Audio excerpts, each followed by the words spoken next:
Hello दोस्तों, मैं हूं पविंदर और स्वागत करता हूं आपका मेरे नेक्स्ट वीडियो ट्यूटोरियल में। दोस्तों, आज के हमारे इस ट्यूटोरियल में हम बात करेंगे फॉर ईच लूप के बारे में, जो काफी डिफरेंट है बाकी जो दो आपने लूप अभी तक सीखी, व्हाइल लूप और फॉर लूप। और फॉर ईच लूप जो है काफी डिफरेंट रहती है, काफी इसका सिंटेक्स भी काफी अलग रहता है बाकी दो लूपों से।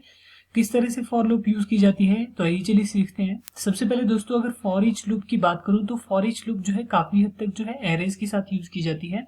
एरेज में से वैल्यू या एलिमेंट को गेट करने के लिए फॉर ईच लूप का यूज किया जाता है। फॉर ईच लूप का सिंटेक्स क्या रहता है वो सीखते हैं। सबसे पहले फॉर ईच के लिए जो है फॉर ईच इस कीवर्ड का यूज किया जाता है। पैरेंथेसिस के अंदर जो है सबसे पहले इसको असाइन किया जाता है एरे, उसके बाद आता है एज कीवर्ड, ये एज इट इज ऐसे ही आता है। उसके बाद आप जो है यहाँ पे वेरिएबल असाइन करते हो जिसमें वैल्यू आप पुट करोगे।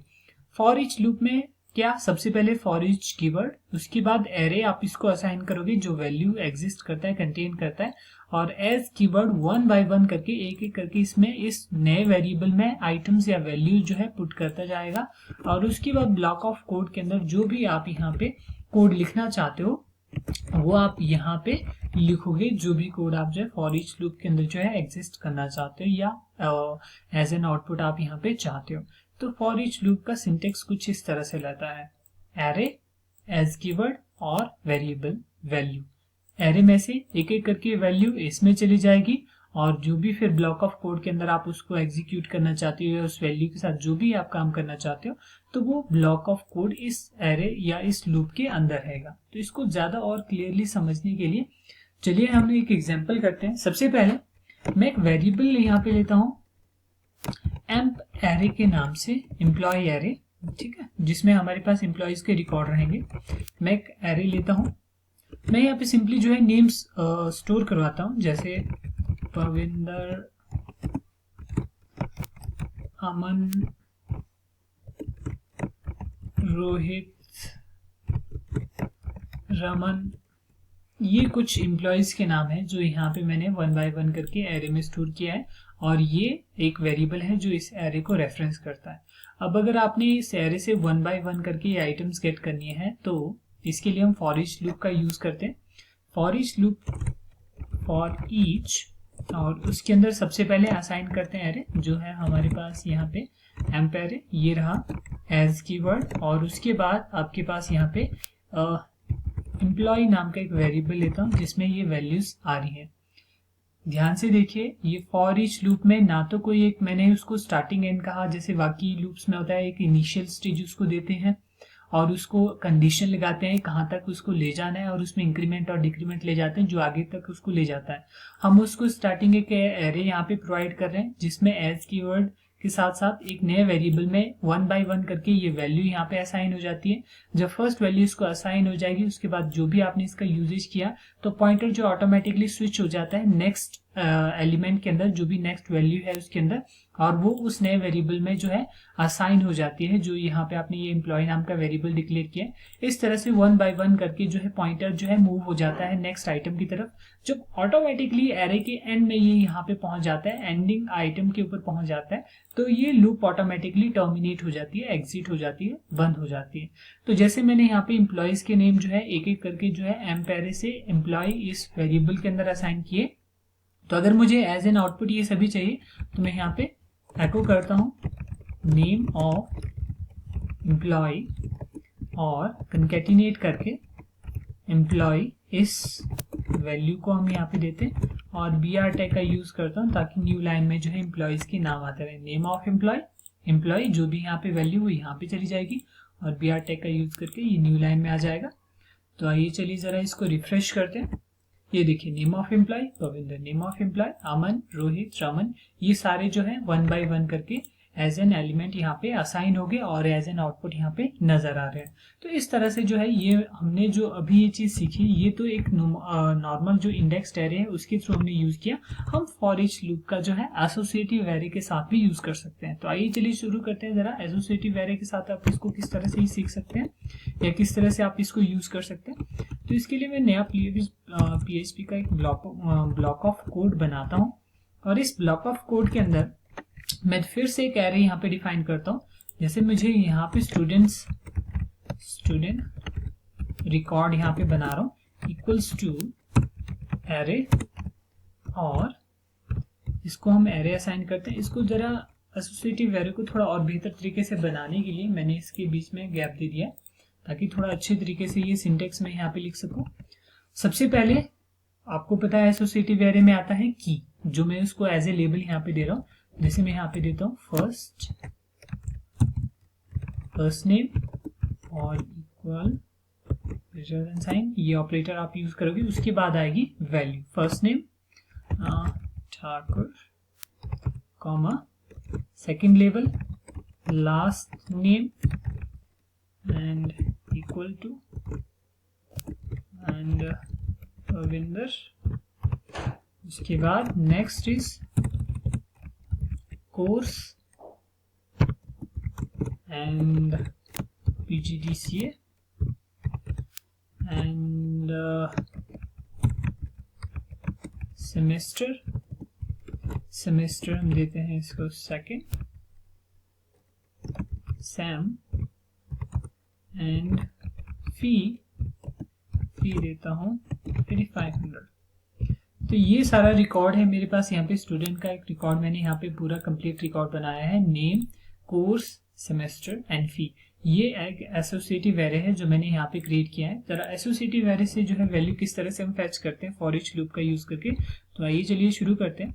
फॉर ईच लूप हम शुरू करते हैं। फॉर ईच के अंदर सबसे पहले जैसे हमने किया, हम इसको एरे असाइन करेंगे। तो स्टूडेंट रिकॉर्ड ये एक एरे रहा, as keyword as it is ही आएगा। उसके बाद आएगा लेबल, जो भी आप उसको देना चाहते हो।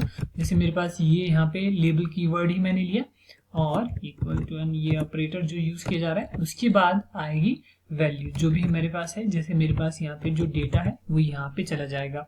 तो जो लेबल है वो इस लेबल कीवर्ड के अंदर जाएगा, और जो डेटा है हमारे पास वो इस डेटा वेरिएबल, इन दोनों में असाइन होगा। ये लेबल के लिए कंटेन करेगा जो भी लेबल है यहाँ पे, और ये कंटेन करेगा डेटा, और ये इस एरे में से यहाँ पे वैल्यू चली जाएगी। इस तरह से एसोसिएटिव एरे से हम वैल्यू गेट करते हैं। तो इस सेंटेंस को थोड़ा और बेहतर तरीके से लिखने के लिए मैं यहाँ पे इन लेबल्स को सही तरीके से जो है एज एन आउटपुट चाहता हूँ। तो कुछ स्ट्रिंग फंक्शंस जो हमने पहले सीखे उनका यूज करते हैं। तो थोड़ा सा यहाँ पे एक वेरिएबल लेता हूँ, इम्प्रूव्ड वेरिएबल का नाम लिया मैंने, जिसमें इम्प्रूव्ड स्ट्रिंग यहाँ पे आ जाएगी, जिसमें काफी सारी चेंजेस होंगी जो मैं यहाँ पे इम्प्रूवमेंट एज एन इम्प्रूवमेंट चाहता हूँ। तो सबसे पहले मैं यहाँ पे फंक्शन यूज करता हूँ स्ट्रिंग रिप्लेस फंक्शन। अब मेरे पास सबसे पहली चीज यहाँ पे क्या चीज आप रिप्लेस करना चाहते हो, मैं यहाँ पे लेबल में से ये अंडरस्कोर हटाना चाहता हूँ। तो ये अंडरस्कोर कॉमा, इसकी जगह पे आप गैप चाहते हो, स्पेस देना चाहता हूँ, कॉमा। उसके बाद आएगा कहाँ पे आपके पास ये वैल्यू कंटेन कर रही है, लेबल नाम से ये जो वैल्यू है इसमें से मैं ये अंडरस्कोर हटा के गैप देना चाहता हूँ। और इसको थोड़ा अप्रोप्रिएट वे में लाने के लिए हम यूसी वर्ड्स इस फंक्शन का यूज करेंगे, ताकि जो हमारे पास लेबल या वैल्यू जो है एज एन आउटपुट आएगी, उसका जो फर्स्ट लेटर है वो अपर केस में आएगा। अब इसको जो है एको करते हैं। एको, सबसे पहली चीज यहाँ पे हम क्या देना चाहते हैं, लेबल चाहते हैं एज एन आउटपुट। तो यहाँ पे लेबल, उसके बाद हम यहाँ पे कंकैटिनेट करके आगे चीज यहाँ पे नेक्स्ट हम क्या देना चाहते हैं, हम देना चाहते हैं डेटा को। तो ये रहा हमारे पास यहाँ पे डेटा, और कंकैटिनेट करके मैं यहाँ पे br टैग भी यूज कर लेता हूँ। ठीक है, सबसे पहले आएगा लेबल जो हमने यहाँ पे इम्प्रूव किया है। आपको काफी हद तक क्लियर हुआ होगा कि किस तरह से हमने इसका यूज किया। स्ट्रिंग रिप्लेस फंक्शन का यूज करके पहले मैंने इस लेबल में से ये अंडरस्कोर हटा के फर्स्ट स्पेस नेम इस तरह से ये क्रिएट किया है। उसके बाद फर्स्ट का f और नेम का n, ये कैपिटल करने के लिए यूसी वर्ड्स के अंदर ये सारी स्ट्रिंग को जो है पुट किया है। तो इस तरह से प्रॉपर वे में नजर आ जाएगा। जरा इसको देखते हैं एज एन आउटपुट, और मैं जरा इसको रिफ्रेश करता हूँ। ये देखिए, first name Thakur, last name Pavinder, बिल्कुल सही हुआ है, लेकिन कुछ गड़बड़ है। जो यहाँ पे चीज यूसी वर्ड, ओके, तो जो मिस्टेक हम यहाँ पे कर रहे थे, देखिए हमने यहाँ पे जो वर्ड यूज किया है, वेरिएबल यूज किया है, वो लेबल है। लेकिन अब हम लेबल को यूज क्यों कर रहे हैं, जबकि हमने जिस लेबल का इम्प्रूव्ड वर्जन जो है इस इम्प्रूव नाम के वेरिएबल में सेव किया है। तो इस वजह से ये दिक्कत आ रही थी। मैं इस इम्प्रूव नाम को चेंज कर देता हूँ, और दोबारा से जरा हम रिफ्रेश करते हैं। अब देखिए फर्स्ट नेम और वो अंडरस्कोर भी वहां से हट गया। First name Thakur, last name Pavinder, course PGDC, semester second and fee 8500।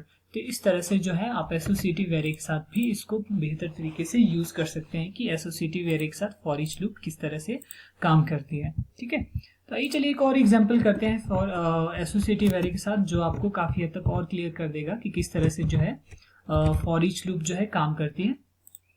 For each loop, तो यहाँ पे मैं एक और वेरिएबल लेता हूँ, जैसे स्टॉक के नाम से ले लिया, और इसको एक एरे असाइन कर देते हैं। एरे असाइन करते हैं और एरे के अंदर जो है लिस्ट ऑफ आइटम्स मैं यहाँ पे स्टोर करता हूँ। जैसे सबसे पहले रहा क्या दें इसको, iPhone 7। ठीक है, iPhone 7 इक्वल्स टू जो वैल्यू अब मैं इसको देता हूँ, मैं वैल्यू देता हूँ कितने का है, 35,000, काफ़ी इतना। और नेक्स्ट देते हैं जैसे सोनी लैपटॉप, इसकी प्राइस देते हैं 25,000। एक और चीज़ आते हैं जैसे PHP क्लासेस, और इसको वैल्यू असाइन कर देते हैं नल। ठीक है, तो ये कुछ मेरे पास यहाँ पे स्टॉक में आइटम्स है। iPhone 7 उसका प्राइस 35,000, सोनी लैपटॉप 25,000 उसका प्राइस, और PHP क्लासेस की वैल्यू मैंने यहाँ पे सेट की है नल। फॉर ईच लूप का यूज करके इन वैल्यूज को एज एन आउटपुट हम यहाँ पे देते हैं। फॉर ईच, सबसे पहले जैसे हमने कहा stock as an array as keyword, उसके बाद नेक्स्ट थिंग लेबल जो भी आप यहाँ पे यूज करना चाहते हो, जैसे मैं यहाँ पे एट्रीब्यूट, एट्रिब या जो भी आप यूज करना चाहते हो वेरिएबल आप अपने हिसाब से यूज कर सकते हो। और उसके बाद आएगा जो भी डेटा या जो भी वैल्यू है जो भी आप यहाँ पे देना चाहते हो। तो एट्रीब्यूट के बजाय मैं यहाँ पे आइटम लिखूंगा तो ज्यादा बेहतर रहेगा, और यहाँ पे वेरिएबल मैं यहाँ पे वैल्यू यूज कर रहा हूँ तो ये भी ठीक रहेगा। ठीक है, और स्टॉक में से पहली आइटम को पिक करो और उसकी जो वैल्यू है वो एज एन वैल्यू यहाँ पे असाइन कर दो। तो यहाँ पे हम क्या करते हैं, सबसे पहले जो भी हमारे पास आइटम है उसको हम एको कर देते हैं वेरिएबल आइटम, और उसके बाद एक टेस्ट कंडीशन टेस्ट अप्लाई करते हैं यहाँ पे। तो मैं यहाँ पे यूज कर रहा हूँ इफ कंडीशन। इफ इजंट आपके पास ये फंक्शन यूज किया जाता है न्यूमेरिक वैल्यू को चेक करने के लिए कि अगर वैल्यू के अंदर कोई न्यूमेरिक वैल्यू है। ठीक है, अगर न्यूमेरिक वैल्यू है तो एको कर दो वैल्यू को एको कर दो, और br टैग का यूज करके इसको एको कर लेते हैं, और एल्स एको करते हैं फ्री, और यहाँ पे भी br टैग का यूज करते हैं। सेव करता हूँ। ये देखिए फंक्शन क्या कर रहा है, स्टॉक में से हर आइटम को आइटम वेरिएबल के अंदर स्टोर कर रहा है और वैल्यू के अंदर हर आइटम की वैल्यू जा रही है। तो सबसे पहले जो भी आइटम हमारे पास यहाँ पे ग्रैब हो रही है आइटम नाम के वेरिएबल के अंदर, उसको हम एको कर रहे हैं।